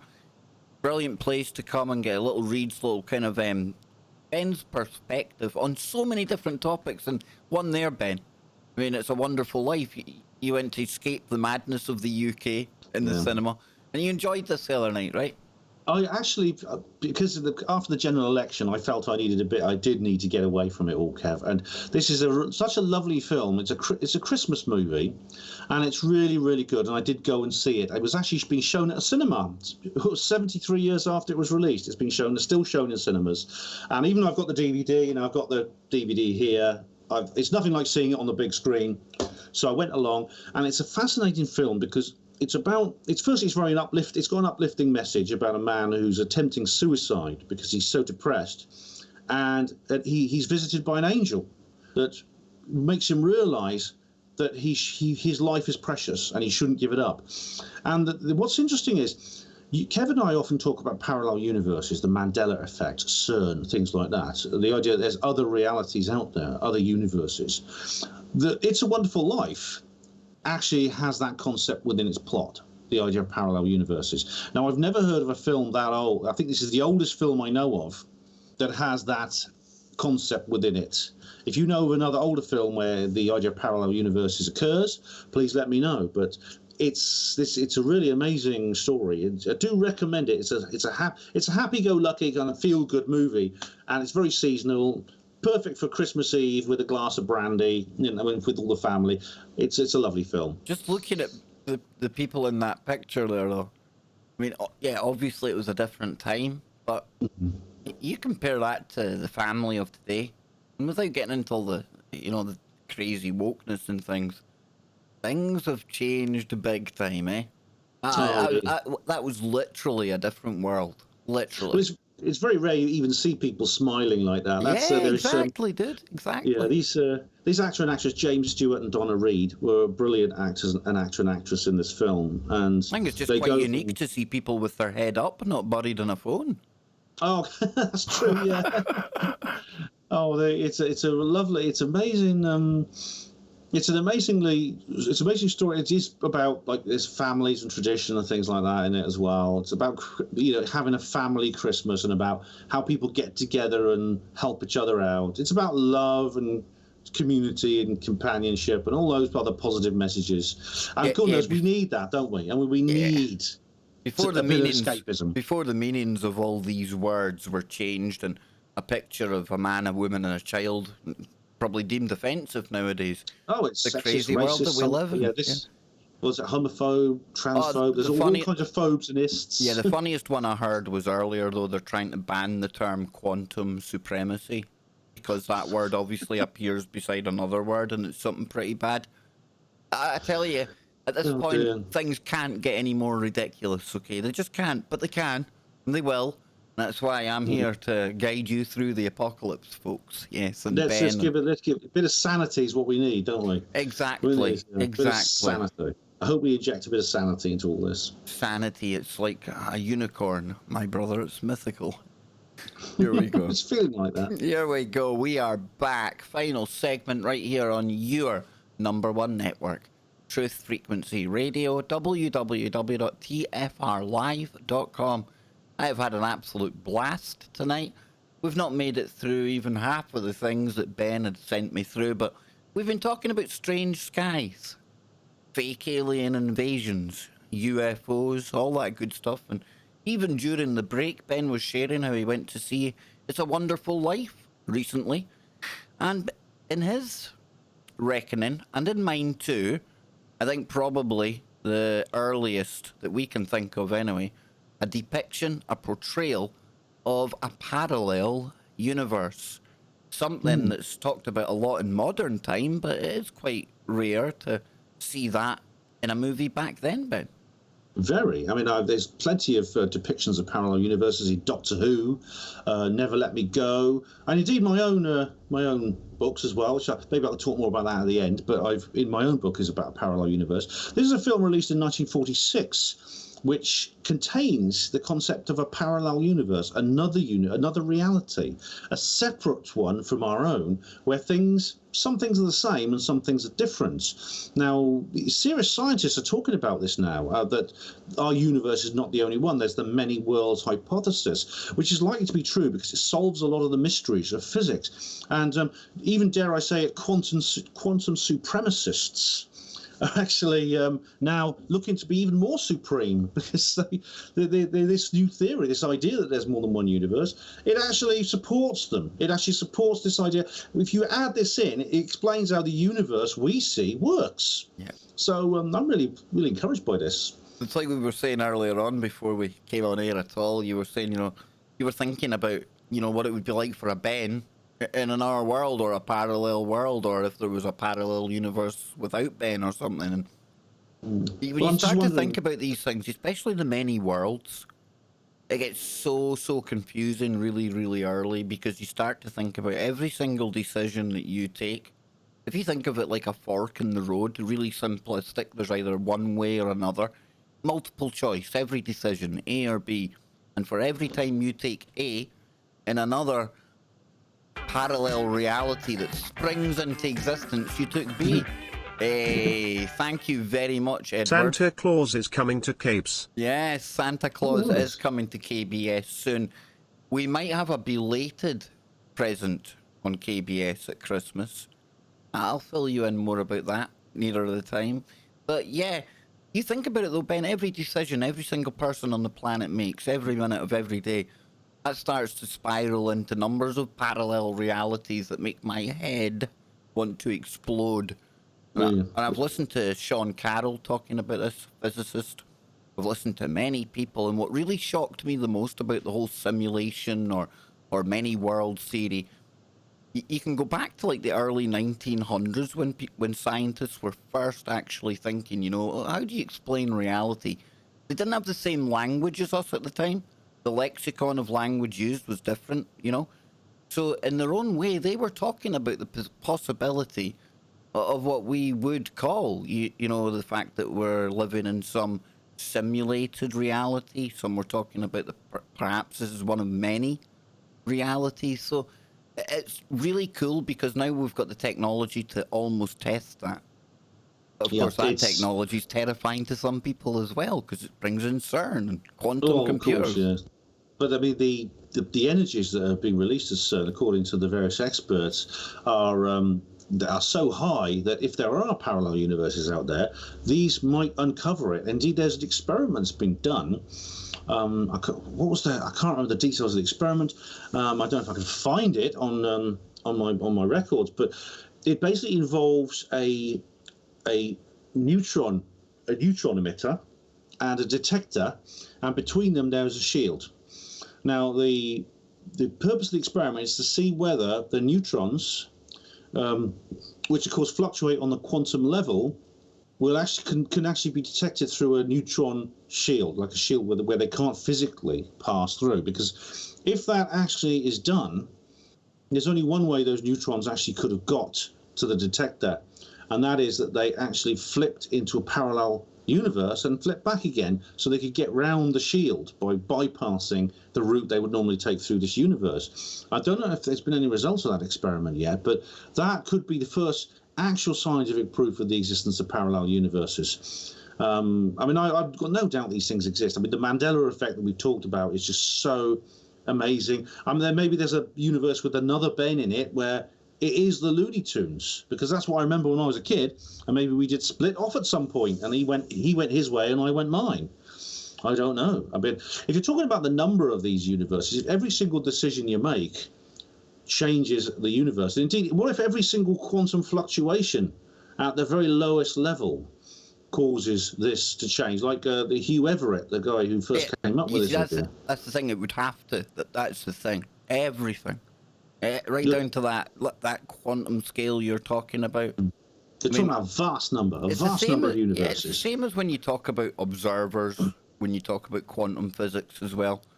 We've got such a high opinion of ourselves. We think, well, that's us then. We're the observer. But it actually means any electromagnetic field or energy. So any subtle energy. That's why you see the D-wave computer, why it's so shielded, why it's frozen down to the same temperature, even colder than space. Because, you know, theoretically, somebody switching on a phone near to that without that shielding, without the thing, it would kill the quantum effect. It would stop being quantum. It would act as that observer. And I think a lot of the time people think of that observer as being me or you, Ben. But no, it's like you were saying there, it's just little fluctuations on such a quantum scale that can kill that coherence and make it all decohere. It's just incredible to think how many of these universes would have to be. Literally every single physical possible thing would have to happen at some point. I mean, you know the only way that this would work, Ben? If we were in a simulation. Because like you say, all of these different versions of the same thing, only little bits tweaked here and there, always spinning off and spewing off new ones all the time. It's almost fractal in nature. It's like a total curve you're on. So the only way I think you could do that, probably if you had enough memory inside a quantum mainframe, or maybe like Geordie Rose says, what do? They open up portals to other realities, and they basically shove all of the information in there and go and find the answer.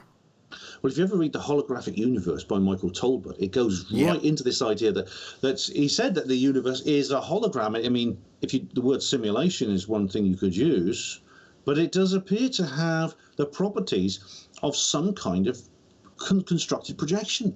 Everything, this whole universe, is some kind of constructed projection. And that's astonishing. It's an astonishing concept, and its implications are unfathomable.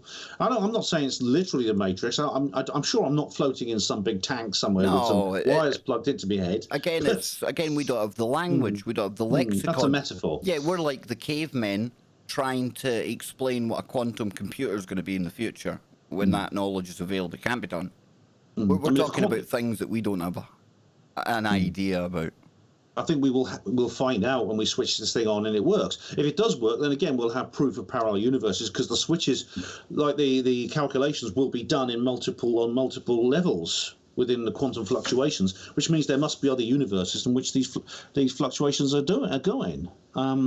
So again, that would be incredible. That would be absolutely incredible. Indeed, if this neutron experiment works, again, it's amazing to think that you might be looking at real proof of parallel universe. I mean, I've no doubt they exist, but whether they can be scientifically proved to exist would be incredible. It would be incredible if it was found out that they did.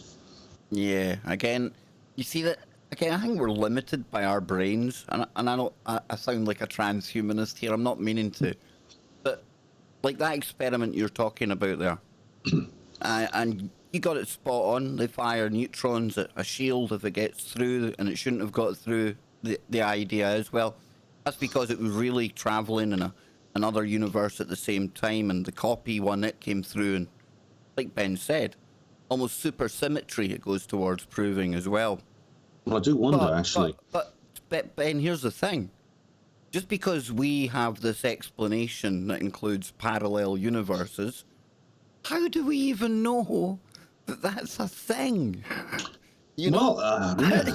you know what Going I'm down the saying? rabbit hole now, Kev. You know what I'm saying, though, Ben. I mean, yeah, it fits with what we're looking at in the math and everything else, but just because it fits with what we think at the time, well, it could be doing something completely different. Who knows? It may be that the construction of the quantum computer, the successful operation of one, will actually transform our consciousness. Now, it's rather like the ayahuasca, like the Amazon Indians who take ayahuasca. They say they do it because it actually takes your whole consciousness off what Graham Hancock and Rick Strassman call channel normal, which is this is the state of consciousness we're at the moment. Now, maybe there's another way of doing that apart from taking this drug that is created from the plants in the Amazon. Maybe the actual starting of a quantum computer would not only allow us to see parallel universes, but it would actually change. May actually change the universe we're in now, including human consciousness. And in fact, maybe that's what's happening with CERN and the Mandela effect. I mean, it's funny that the two seemed to come out at the same time, didn't they? There was the Mandela effect was reported about the time that CERN was first switched on, the Large Hadron Collider at CERN. Yeah, I know, and I'm probably part to blame because I said it often enough that CERN's something to do with it. I just don't know anymore. I really don't know because I don't know how you could, how that translates, how that mechanism works where you fire up a particle accelerator and you open a micro wormhole under the ground at Switzerland and that in turn changes the title on a book. I don't know how that happens unless we go through that micro wormhole into another place where that book was always called something else. That's a weird thought, dude. That means every time they're firing it up, we're moving somewhere else. I don't know. It may be Does just that a mean coincidence. the people that used to be here flew out the other end of their CERN into our reality where things are the way we used to be, but they're going, oh, hang on a minute. What do you mean, Looney Tunes? What do you mean? Yeah. Maybe. This is the point where human brains break down, and I want Elon Musk's neural lace. I'm only joking. I'm only joking, folks. I'm only joking. I know that triggers people, Ben. I'm his biggest champion. He seems to put the fear of God into people, Elon Musk. You either love him or hate him. It's one of those characters. Well, I mean, like we were talking about him last time, I think, and about how he was getting a lot of abuse for some reason. I think it was to do with that new van or truck he's brought out. I don't know what it was, but yeah, I mean, it's. I mean, I don't feel worried about this really. I mean, I like to think that since there's a universe, it seems to be quite a stable structure. I mean, if it wasn't, we wouldn't be here. It's capable of generating complex matter, and that matter does seem to be quite stable. There's, we have stars and galaxies and planets and things like that. We have living organisms that don't just self-destruct and have a half-life of 3 seconds, which means that hopefully whatever as we're doing at CERN will sort itself out. Because if the quantum parallel universe theory is correct, then it's been done before anyway, because everything physically possible in the universe must happen at some point in this model. I mean, Hugh Everett actually, he said at the end of his life, he says, when I'm dead, cremate me and just throw my ashes away. He said, and he was very, very blasé about it. And the reason was there was quite an optimistic message he had. He says, because look, there'll be another universe somewhere where I'm not dead, because every single cause of my death that happens in this universe is going to go the other way in another universe. So I can't die. I'm immortal. It's a good way of looking at it. It's a good way of looking at it. It truly is. But one last sky story before we go. That's been the main theme of today, the strange skies, before we wander down the quantum rabbit hole. But you had a story about a fireball or something over the Pacific Northwest, Oregon area. I know I've got listeners in Oregon, Eugene in Oregon. We've got listeners there. Good friends with Clyde Lewis up in Portland as well. So what's been happening there, dude? Well, if those guys can give us any update, I'd be very interested, because I've not heard about this before. I've not heard any updates about this. But it happened a few weeks ago. A large fiery object was reported crashing to the ground somewhere in the remote areas of Polk County, which is like a rural area full of hills and and farms and woodland. So there's a couple of large towns, and the Polk County Sheriff's Office, the police there, went and investigated, and indeed they were helped by the U.S. Air Force and Federal Aviation Administration. And it turns out they couldn't find, and excuse me, they said they couldn't find anything there. So at first they thought it might be some kind of, maybe a plane crash. They thought it might be a meteor landing on the Earth. There was no sign of anything there, according to what they're saying. Now, this doesn't mean there wasn't something there. This means maybe they found something that they don't want to tell us about. I'm wondering if there's been some kind of cover story. Has anyone spotted anything such as roadblocks, or police saying, "Oh, we can't go up there at the moment because of what A, B, and C"? Is there an excessive military presence in the form of ground troops as well as aircraft? Listen out for any rumours of other strange objects in the sky, along with explosions, odd sounds, or vibrations. This is just a little bit of kind of a Roswell decipherment kit. I mean, it's hard to know where this is going to go, but I always take an interest in these stories of things crashing to the ground. There was another one in Plymouth, here in England, in Devon, a couple of weeks earlier than that. It sounds very similar. And again, it's like straight. There was actually a photograph of what looks like something structured in the sky, and I don't know what it was. Maybe we're going through one of these areas the space dude, because there's a lot of these kind of fireballs and things. And it just shows you just how random and perilous our journey through space is. You know, there's going to be pockets of space that we travel through.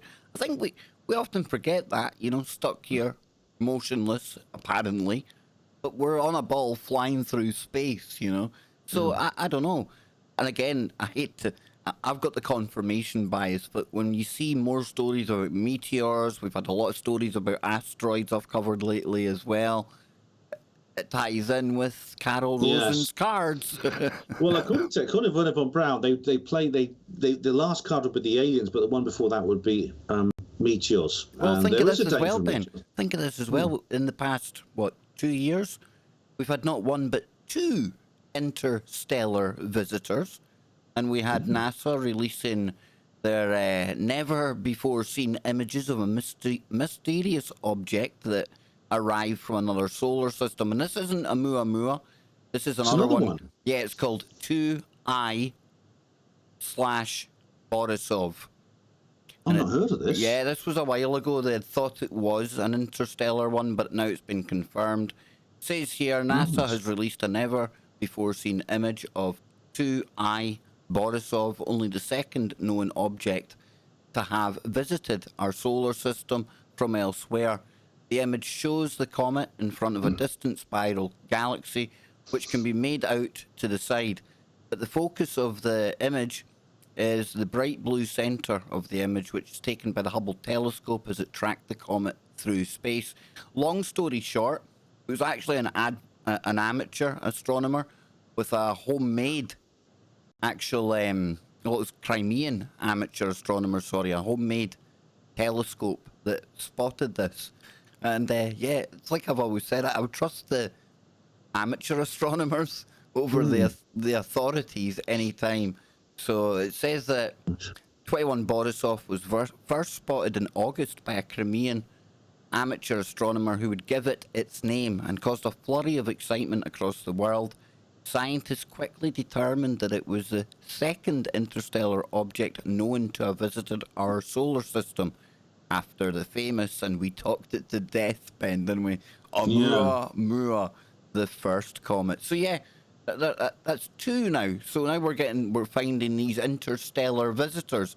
I wonder, Ben, are we being programmed? The more I think about it, the more we might be. But at the same time, we might just be putting two and two together and coming up with something that's nothing. I don't know. I mean, we can't know for sure right now, Kev. But I mean, I have not heard of this. Now, Oumuamua, of course, I know. We've talked, like you say, we've done this loads of times. What's interesting about Oumuamua is that it didn't behave as a comet. They're saying it's a comet, but I know they're saying it's a comet now. But for reasons we discussed closer to the time, it didn't actually behave the way a comet does. And several astronomers, including Abraham Loeb of the Harvard what's it called, the Harvard Space Institution, he staked his career on this not being a comet. Now, if something's moving, independent of standard orbital mechanics, and it's not a comet which has outgassing, which acts as a kind of propulsion, there's only one thing it can be, and that is it's some kind of spacecraft with artificial propulsion, which is changing its course. Now, I'm interested to see if this 2I Borisov does the same. Will it do this? I mean, I don't know where it is at the moment, or this is the first time I've heard about it, but has it behaved in ways that you wouldn't normally expect a natural object to behave? Well, it says since it was first spotted, since then, scientists have been taking images of the comet as it moves nearer to the Earth and can be seen in better detail. The first observations from Hubble came in October, and the new images come from November and December, offering a better look at the size and other details of the visitor. When the image was taken, the object was 326 million kilometers from Earth, and scientists can now use it and other observations to learn more about the comet. Wow. So has it reached its closest point of approach yet? No, it doesn't sound like it. It says surprisingly, it goes on to talk about it here. Quote, Hubble gives us the best measure of the size of comet Borisov's nucleus, which is really important part of the comet, says David Jewett, a professor of planetary science and astronomy at the University of California, Los Angeles, whose team has captured the best and sharpest images of this interstellar comet. I just think, I wonder what it'll do. I mean, if it comes close, what will it do? I mean, the thing about Oumuamua... This is weird, right? Because it says Borisov is the first known interstellar comet. Well, they need to make their mind up, because you're right, like they said, Oumuamua was meant to be one as well, right? Well, yeah, Oumuamua was a long, thin, cigar-shaped object, and the artists, what you see, I mean, you just showed an image of Oumuamua. Now, this is not what Oumuamua looks like. No. This is what an artist has rendered it as, and this is known in a derogatory way as the turd picture. Yeah. Because it looks, because that's what it looks like. Now, you see here, obviously natural object, which is long, thin, and cigar-shaped, but we don't know that it looks like that. It might be completely smooth and with sharp edges, like the monolith in 2001. I mean, it could be, if you got close to it, it may look in a way that is very much like an artificial object. I mean, it's going to be very difficult. They can't send a spacecraft really to get to Oumuamua now, because it's speeding out the solar system. It's changing course. It's already, I think, almost at the orbit of Saturn, as at the distance of Saturn. So, but this new one, it's possible they could get some kind of craft to it, because I've always said, Kev, like there's one, we talk about cover-ups all the time, don't we? I mean, there's cover-ups of this, cover-ups of that. The government covers this up, it covers that up. There's one place they can't cover things up, and that's in the sky above us. Astronomy is the world's only true democratic science. Because all the data is above our heads, and there's so many amateurs. I mean, there's a guy from Crimea who discovered this. There's too many amateurs. There's too many telescopes. Honestly, right? If something's up, they can't cover things up that are in the sky. They can't. This is why Nibiru doesn't exist. That's what I've always said as well. You know, anytime anything really untoward is happening up there with our solar system, I'll be looking for the amateurs to tell us, because they've got no dog in this fight. They've got no funding, anything like that, and no reason to lie. And like you say, Ben, I like how you put that. It's one of the most democratic kind of sciences out there, because it is, because we're all able to take part in this. And I know people, they absolutely despise NASA and anything they come out with, and NASA themselves are a lot to blame for that. I treat them like any other organisation, case by case, story by story. And I think even if we were to disregard NASA altogether, for listeners out there, Ben, I think what we're saying has to be the rule of thumb when it comes to big space news, right? We don't have to rely on NASA. It's going to be people like us, people that have made their own telescopes, like the guy in Crimea.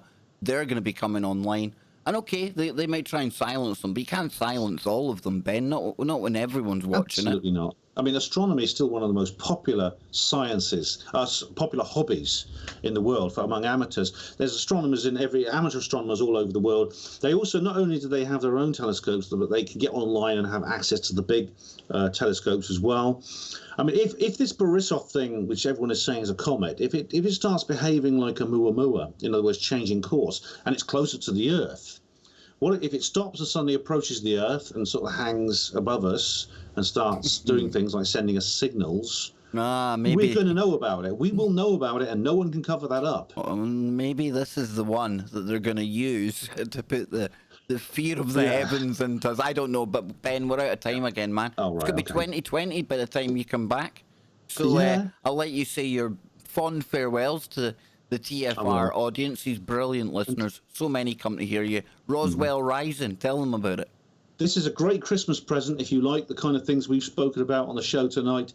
It's at Roswell Rising, a novel of disclosure by Ben Emlyn-Jones. If you have some loony among your family and friends who's into this sort of thing, and indeed you are too, of course, you could get them a better Christmas present than this. It's just £10.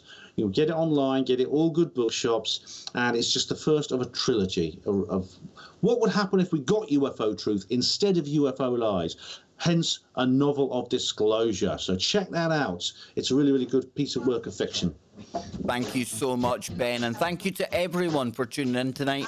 Wherever you are, make it TFR. And Denny, touch that dial. Yes, indeed. And Ben, we're still here with our YouTube audience. I want to give everyone out there a big, huge thank you for hanging out with us tonight. Yeah. And I want for watching. We'll replay quickly the Edward Super Chat. Thank you so much, Edward. Here we go. You ready? Boom. Yeah, that's a good one. Santa Claus is coming to Capes. Yes, Santa Claus is coming to KBS.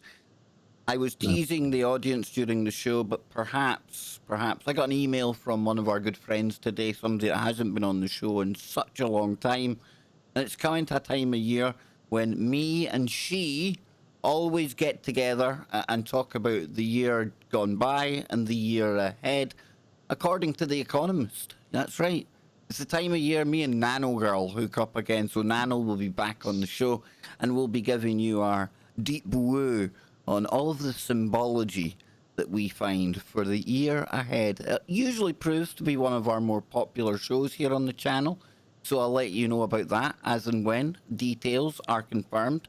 I want to thank Ben profusely for giving up his time to come and share his woo and his mind with us tonight. And like I always say before signing off, and I've got a really cool way of doing this one this time. I always butcher the way I sign off, so now I've actually saved it onto a soundboard, so I can just press keep your mind open. Keep looking for the woo, but not to the point where your brain turns to black goo.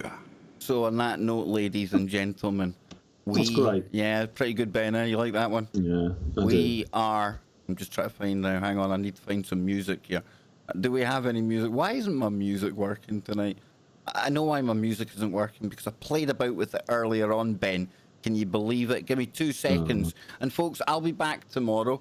Don't worry about that. I'll be back on the afternoon stream tomorrow. And tomorrow night, hopefully, fingers crossed, we'll be opening up the phones as well. So please, please, please come along for that one. Just try to find my music now. I think we're in here. The panic mode. You know what? I'm going to put on Joe Joseph's absolutely horrendous music. We'll play our way out with that, Ben. And Ben will be back next month, folks. And I'll speak to you in just next year. Next year. Can you believe it? Next year with Ben Emlyn-Jones. We're out of here, folks. Later.